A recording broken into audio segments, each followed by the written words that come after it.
Hello everyone, কেমন আছো সবাই? আমি পল্লবী আবারও একটা ভিডিও নিয়ে চলে এলাম। সকালে উঠে স্নান করে পুজো করতে চলে এলাম। প্রথমে ঠাকুর থানটা পরিষ্কার করে নিলাম। পরিষ্কার করে নিয়ে ঠাকুরের থালাগুলো পরিষ্কার করে নিলাম।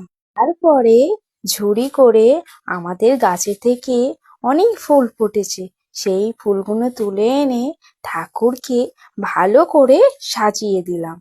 তারপরে ফলগুলো কেটে একে একে করে থালায় সাজিয়ে দিয়ে ঠাকুরকে সেবা দিলাম।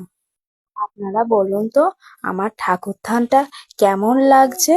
প্রদীপটা জ্বালিয়ে নিলাম, ধূপটাও জ্বালিয়ে নিলাম। গ্যাস লাইট দিয়ে প্রদীপ আর ধূপটা জ্বালিয়ে নিয়ে ঠাকুরকে দেখিয়ে দিলাম। আপনারা বলুন তো আমার মন্দিরে কি কি ঠাকুর আছে?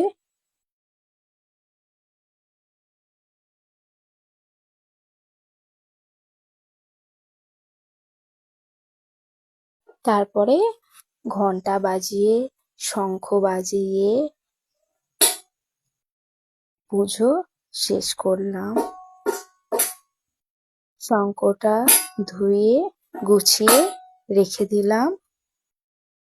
সব ঠাকুরের মন্ত্র পড়ে আর ঠাকুর থানে প্রণাম করে আজকের পুজো কমপ্লিট করলাম।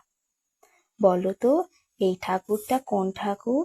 আপনারা কমেন্ট করে বলবেন। আজকে শনিবার, তাই আমাদের নিরামিষ। দুপুরে রান্না করেছিলাম খিচুড়ি আর আলু ভাজা। খিচুড়ির রেসিপিটা লাগলে আমাকে কমেন্ট করবে। বাই।